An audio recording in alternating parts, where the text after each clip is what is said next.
Okay, we're back, and with us is James Moss, who's the founder and the CEO of Curzon Central, as you can see there. And this show is called Curzon Comments, and this is I think number 9 in the series, and it's all about property management, property pricing, and things like that, and the role of relocation, of course, comes into it. It's about investing and it's about servicing. And we have an expert, longtime property aficionado in London and now living in New York and an American citizen. Welcome, James Moss. Hey, thank you very much, Ed, and thanks for that terrific introduction. Spot on. You bet. You bet. Been thinking about, well, how do I do this? And then I don't script anything, although maybe I should. But so far, so good. So far, So so good. So, James, congratulations on your becoming what is it, a citizen, right? Yeah, a full blown on American citizen. I'm absolutely delighted. Went through the naturalization process, which is quite a journey actually to go through. And yes, on Friday I got sworn in, or I swore myself in, I guess, with the judge, and it was great. So I am now a dual citizen, actually, Ed. So And I'm very privileged and proud to be an American, and living here and working here and so on. And I am also, an Englishman uh, for with a sure. British passport and my great love for London and the UK. So I feel privileged to, I use that word again deliberately, to have a foot in both camps. Yeah, that's great. And everyone's an ally, which is even better. So yeah, it's just fantastic. It's great. Yeah, that's great. So the picture that people are looking at here, this is taken from our deck, and that's on the championship course of the Palm Valley Country Club. Palm Valley Country Club is located in Palm Desert, California, and that's within a region called Coachella Valley, which is headlined by Palm Springs. And Palm Springs is a city nestled at the foot of that big mountain behind us. Oh, That yeah, mountain is called Idlewild, and the top there is a little over 10,000 feet. that's very high. And the desert where we are, Palm Desert and Palm Springs area, is just below sea level. So they Oh, call it the low desert, and it's a very high mountain. And this picture was taken during the recent winter, February, I believe, early March. And up top there at 10,000 plus feet, it's below freezing and darn cold. And yeah. down in the valley here, it would be at that time of year about 80 Ah, Fahrenheit 80.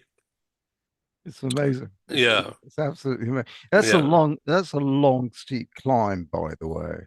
I mean, to That go from sub sea level to over 10,000 feet, that is massive. I mean, that's Yeah, really, and there's a gondola that is a very popular tourist attraction yeah, year round. It yeah. goes right up the top. It's not fancy, but it's fun. There's a cafeteria and a bar up top there, and you can look down on the sand in the valley below. It's really I, a massively spread out. It's a large area, and you can't see it in this photo, but to the right, looking at the mountain, to the right of that, there's a valley. It's um, on the desert floor, and it's called Interstate 10, which goes from California, from LA, all the way to Jacksonville, Florida. all across the country, and it passes right through here. From here, it's a 2-hour drive into um, LAX, which is right on the Pacific. It's From it's it's amazing how, in a way, how close everything is, sort of, on the West Coast to each other, in that sense, as you mentioned. But equally, that's a massive drive it's two from hours. California, It's well, 100 going miles. Yeah. going to Jacksonville, going to Oh, Florida. yes. Yeah. Oh, that'll take I uh, mean, days, two, I'd imagine. 3 or 4 days. Yeah. Yeah, yeah, Yeah. It's a long drive.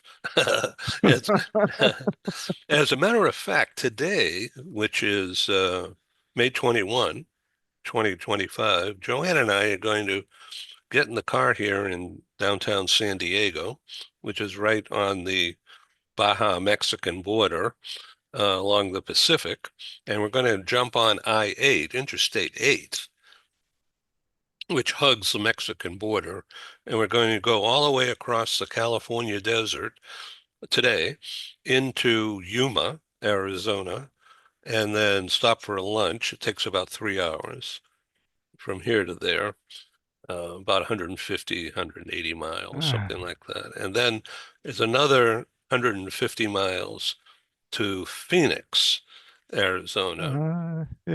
and where we have two investment properties we're going to go visit today, stay for a couple of days, Wow. and then meet up with a friend and also a client and a relative, uh, press the flesh, and hang out in Phoenix. And then on Saturday coming up, it's Wednesday today, we're going to get back in the car and reverse, drive all the way back into San Diego because the outdoor concert series in Coronado, which is just across the bridge from downtown San Diego, starts its summer season every Sunday night. Outdoor concerts and some jazz bands. Coronado is, for those of you who don't know, is the headquarters for the U.S. Pacific Fleet. The U.S. Navy is a huge presence here. And they have a naval air station right across the bay from where I'm actually sitting today, not in the desert, but in downtown San Diego. And San Diego Bay has a naval station and naval shipbuilding right down the street from where I am, a couple of miles. In between there and here is the tourist district in downtown San Diego, which has the convention center, the gas lamp, restaurant and bars area, and high-rise condos and high-rise hotels, Marriott, Hilton, Hyatt. Wow, it sounds like an amazing trip you've got ahead of you in a few days, Yeah, and we're on to the move. yeah, and then to end up at a jazz festival. I mean, I think it's great. Yeah, it will be interesting. So we're going to go from 100-degree heat Uh, in Phoenix. It'll be the high temperature. At night, this time of year, it cools off into like 70 or so, and then heats up fast during the day. So we're going there in Coronado this time of year. It will struggle to hit 70. yeah, So you got to bring change of clothing. yeah, Anyway, yeah. enough of the weather forecast. Uh, Well, it's brilliant. I mean, I find here, on the East Coast, of course. But I've spent quite a bit of time over on the West Coast over the last sort of 6 months or so. And you always need to keep a fleece or something with you. Nothing too heavy, but it changes. The temperatures shift around so quickly. So one moment you're sort of in summer gear and you got your shades on. and you're Right. putting you to shorts and you're having a great time. And the next moment you're sort of, I wouldn't say you're freezing, but your body temperature is really dropping. You need those fleeces Well, and stuff. basically you go from There we summer go. summertime We should to we, we should continue. I think we should Christmas time. continue like this. I My know. my It's screen cool. has my screen has gone completely blank. Yeah, all right, we'll get back to reality Let's here. go back to reality. Yeah. So this house that portrayed in right now is in Palm Desert, California, within the Palm Valley Country Club. I'm choking. Oops.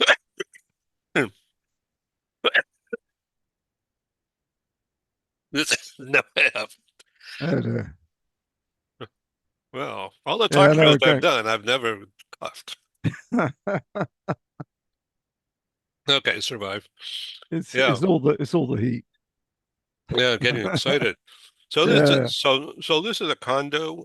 It's a home on the golf course, oh, and it's available for rent.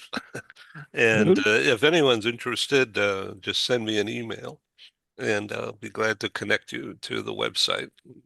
You get a tour of the place. It's a really beautiful place. In fact, it's a villa, and it's really a prized possession. Sounds So, lovely. pardon me, Sounds lovely. coughing.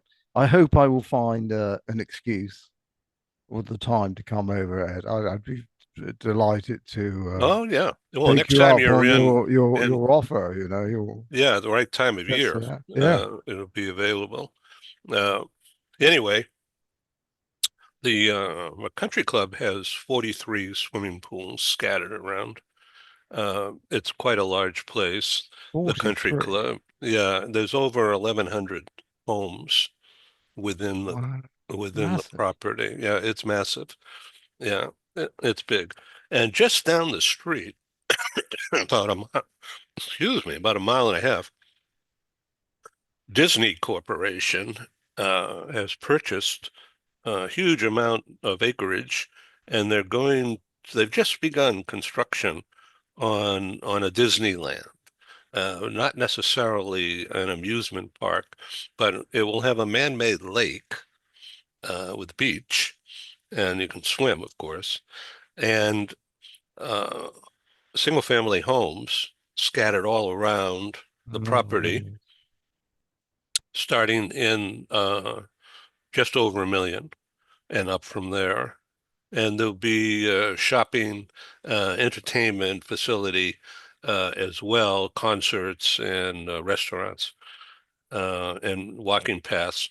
And, in the middle of the summer, it's really darn hot. But Yeah, any other time of the year is just wonderful views, as you could see in the background here. And it's quite a nice area.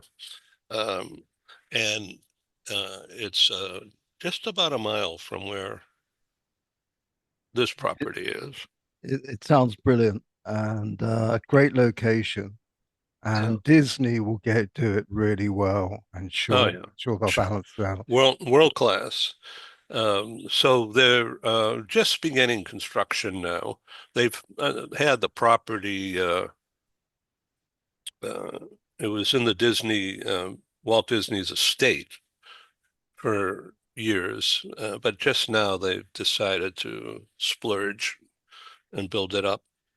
It's part of Coachella Valley, which is the general region here, economic boom that's going on right now. Yeah. Um, there's always been country clubs scattered around the valley, uh, quite upscale. But now what's happening is California State University system, which is quite a large uh, statewide system of higher education. They're they bought acreage out by I-10, and they're building a campus from scratch. And Uh, along adjacent to that campus that's being built now, are housing developments going on, single family homes and multi-family living.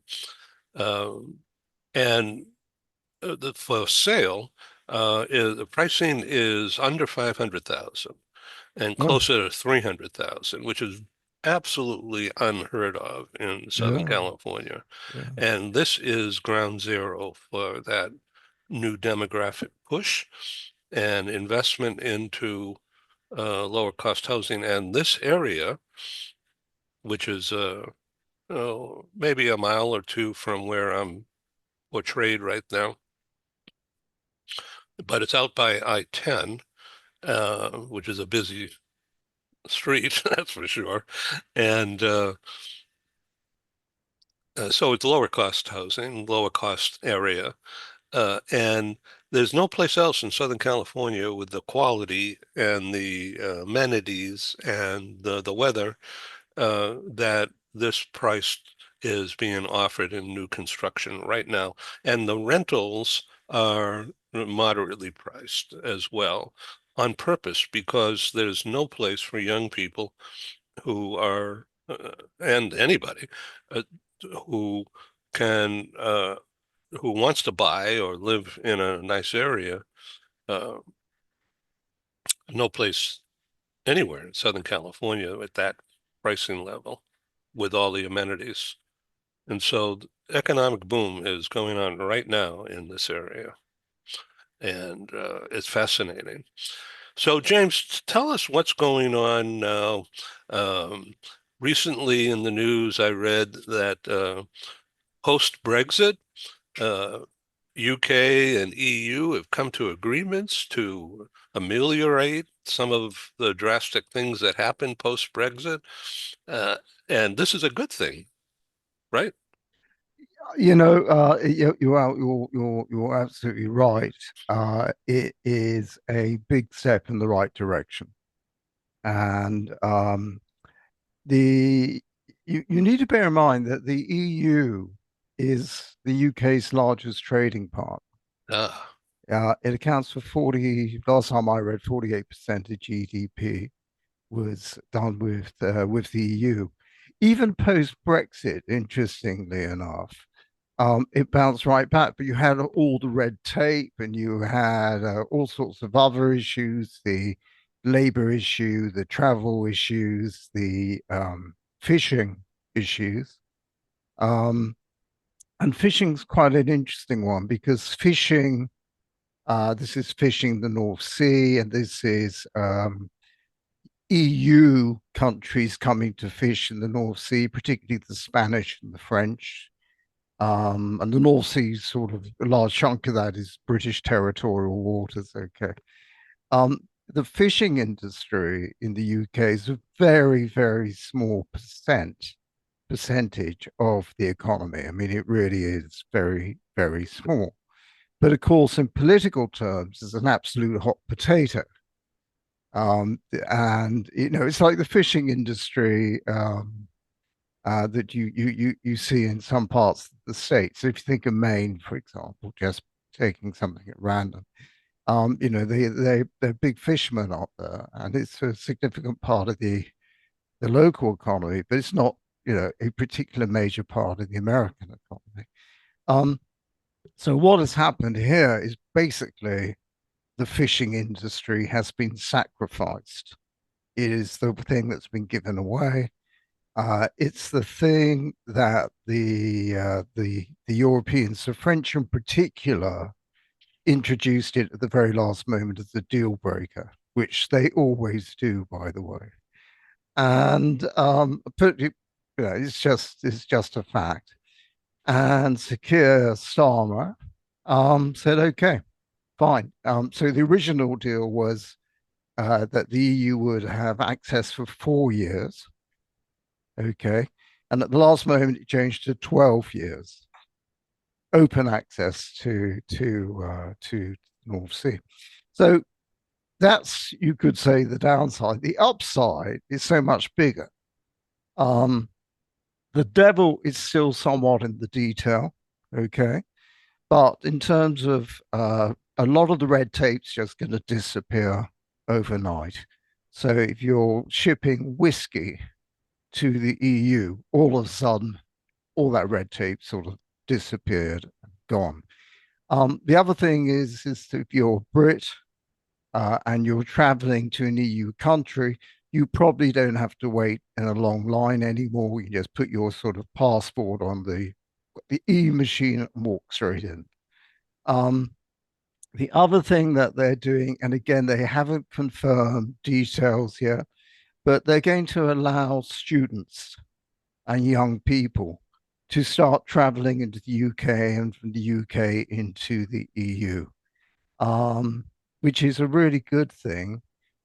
Those who were Brexiteers, who basically said we want to leave the EU, see this as surrender, because one of the big things with the EU was the mobility of labour, of people across the European Union, which of course included the UK in those days. So this is a really interesting development.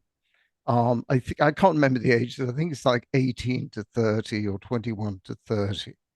And Europeans will be able to come over in that age group and travel and study and probably be able to work, I would imagine, sort of do coffee shops and stuff like that and be earn a bit of money. So it's a really significant step forward.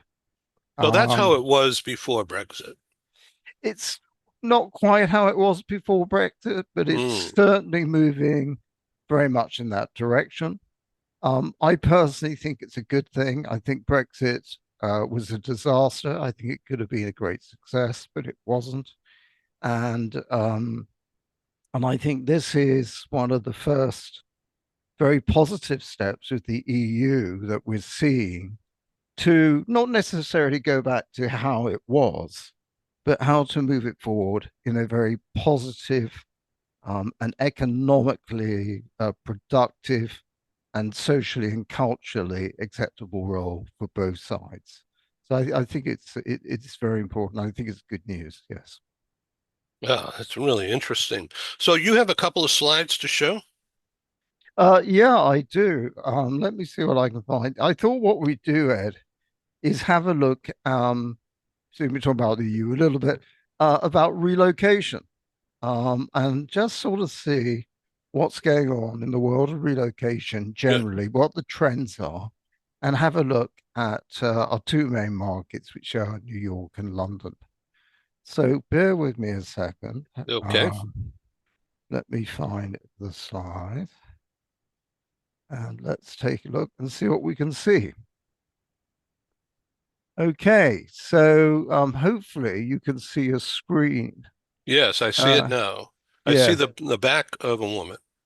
okay. So what we're doing here is we're having as mentioned, we're looking at corporate relocation trends in London, New York, and globally. I thought we'd start off with just having a quick canter through what's happening in the world of hybrid work, okay, globally. This isn't in any specific country. And we're seeing some very interesting trends. As we all know, post COVID, working from home, hybrid working really took off. What we're now beginning to see is pushback. We're seeing more companies in certain industries, not all industries, sort of saying, you know what, we actually want to see you back in the office. Now, it doesn't work for every industry. Um, I mean, industries where it works quite well is things like banking, um, law, a little bit, although a lot of lawyers work independently. But we're seeing in the professions, and we're seeing in the world of technology, which is quite interesting. If you think of sort of Elon Musk, for example, who wants to encourage people back into the office for the culture and so forth. So what I think we're beginning to see is a rebalancing. It doesn't mean hybrid working is going to disappear. I don't think it will disappear for one moment. In fact, I think hybrid working is very positive and a very good thing. And there's a great industries are growing up around them. But we are going to start seeing this rebalancing, and we can already see it happening through certain cities and so on that we're going to have a look at in a moment. Um, the other thing which is interesting is um, not just to get people back to the office so much, but um, a lot of organizations are now looking at the way that they can look at cost and talent and find the best mix, if you like, matrices to create very favorable business climates to attract and keep the talent that they have. And this includes things like tax. It also it includes considerations like where should people work from? Where should the offices be based? And again, there's a rethink about post-COVID. Here we are, 5 years later, about the whole working talent experience. And you've got to bear in mind, in 2019, millennials became the largest generational workforce in the world. Okay. We now have Generation Z coming in. We have a lot of young people coming into the workforce, and their needs and aspirations are different. The way they communicate is different. The way they use technology is different.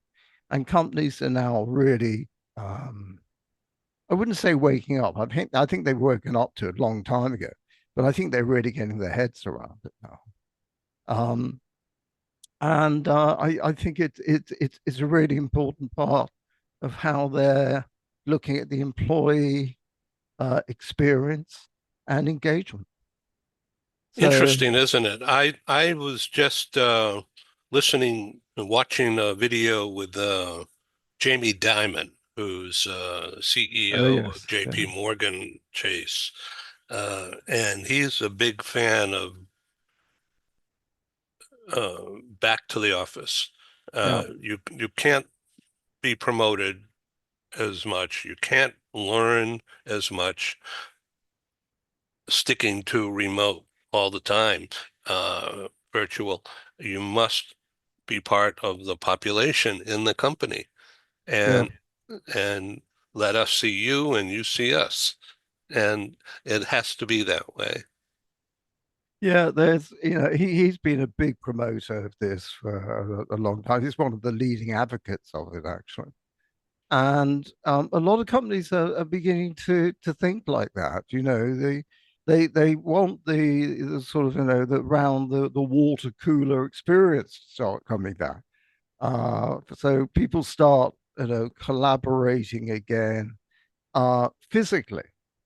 But what they're also looking to do, the companies, is they're looking to change their environments to make them much more dynamic, much less static.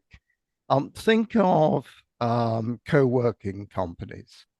I mean, go back, to WeWork, for example. And Curzon, we work with a number of different co-working companies, and their models are totally different from the days when I used to work in an office. But the sort of the ping pong tables, the pool tables, the whole atmosphere is so much more conducive to lifestyle and to the way people communicate, of course, which is really important with technology. And it's much more free flowing, and we're seeing a lot more of that as well. And I think it's really an interesting change that's beginning to take place. So my next slide is having a look at New York. Um, the reason I've chosen New York and London is that Curzon are based in New York and London. So we sort of see these pretty close up. Our relocation side actually works in over 25 countries, but New York and London are really great. Singapore is sort of similar. And then you get other cities that are doing their own thing. But this is the trend. So looking at New York, one of the really interesting things that's going on in New York at the moment is the tech market is booming. And there is this huge demand for really good quality tech workers. These are, coders and integrators and all sorts of, it's just a massive, massive sector at the moment. Um, so as you can see in 2025, 95% of leaders, companies, are struggling to find skilled workers. Um, New York is, I think it's number two. It's not quite number one, but it's number two to Silicon Valley in technology in the United States. Um, so going back to the office, which is the other thing that's quite interesting.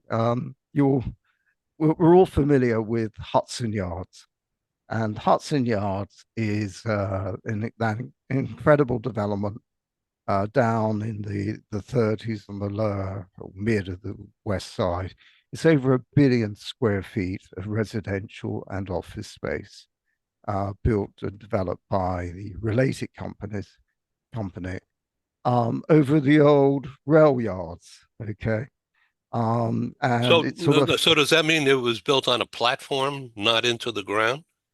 well, it's actually built into the ground, but it's through the rail yards, if you're with me. So it's really complicated construction. The bottom line is that the buildings are held up in the ground, and they've got the railways running underneath them and so on. I mean, the basements of these places are so massive, and it's we recall everyone will recall from the tragedy of 9/11 is how deep the basements were. And that's true of most tall buildings. I mean, it's a bit like a tree. You sort of think, oh, the tree just doesn't stand there. It has roots that go underneath. Well, these buildings go really deep. They go really, really deep. Yeah, into the bedrock, not just dirt. That's right. I mean, Exactly. they have Exactly. to have that firm foundation. Yes, exactly. Exactly that. Well, what is fascinating about Hudson Yards is this huge percentage of offices there. 90% of that office space is now occupied by early 2024. I mean, it's absolutely incredible. And the companies there include BlackRock and Meta and Deloitte and so on. But the thing is the buildings were built and designed with uh, with the type of workers who are going to be working there. So these are full of natural light. They're beautifully designed inside. They flow. The furniture is great. It's a whole sort of ecosystem that we were talking about earlier on. These are not static offices with cubicles and chairs and stuff like that. I mean, all those days are long gone. At least in terms of new office space. And the way new office space is created is critical to the equation. There's actually a lot of vacant office space in New York City, in Manhattan, but most of it is secondary. It's old fashioned stuff. And new companies really aren't very interested in that. So we have about 10 minutes remaining here today, a really tight schedule. And this is really fascinating information. So companies are relocating people into Manhattan. Yeah, Is that right? Yeah. yeah. And this means that the demand for rental properties is going to go up. The supply is not great. Rents are going to go up, and we're going to start getting into this whole upward spiraling syndrome. We are going to be seeing bidding wars taking place on rentals. There's a lot of stuff going on here. Um, so let's have a look at London. Let's ping over to London and see what's happening there. And in London, we've got a similar situation. we've got the return to the city of London, which we chatted about last time, which is the old city of London with ultra new high tech buildings and so on and so forth. And there's been a huge move from Canary Wharf, which was sort of 12 minutes or a few miles to the east, back to the city of London. And again, it's a similar story that we're seeing in New York with the return to the office. There is that high end premium grade A offices are letting. Okay. Um, and this is, this is a major trend that's now beginning to take place. The other interesting thing is the emphasis on innovation districts within London. So the King's Cross area, for example, has a lot of education there. King's Cross, St Pancras, and so on, university campuses, and so on. The St. Pancras rail station, is the Euro train that That's goes right. over to Paris Ex and over ex to Amsterdam. exactly. So Yeah. it's a communications hub. You also have the Elizabeth line used to be Crossrail, which connects the city and the country and so on. I mean, it's just phenomenal the way it's taken off. The picture here is actually of King's Cross, and just get a feel for the style of the architecture and so on. This was And the built, size, the built scope is yeah, huge. yeah, and the whole area has just been transformed. It's absolutely extraordinary, Yeah. and it's great. We have Um, about 5 minutes remaining here, James, and this is really an interesting conversation. I really enjoy this, learning so much. Thank you. well, I'll just touch upon the other thing that's happening is that most companies do actually like to stay in London because younger people like the buzz of London and so on and so forth. But communications have become much better across the country in terms of the Crossrail, the Elizabeth line, and so on. So you're seeing more companies looking to expand to the regions, particularly going east and going west. And again, the rents are lower, the work-life balance is considered to be better, and so on. So anyway, so these are the trends that we're seeing. So I just wanted to share them with you and our audience. It's beautiful pictures. Great. That's great. And so tell us about um, Curzon Central in the remaining minutes here, about what you're doing. Yeah, well, Curzon Central is really getting pretty active in both London and New York. I'm delighted to say we've actually recently just changed our website, so you now have London, New York, and relocation.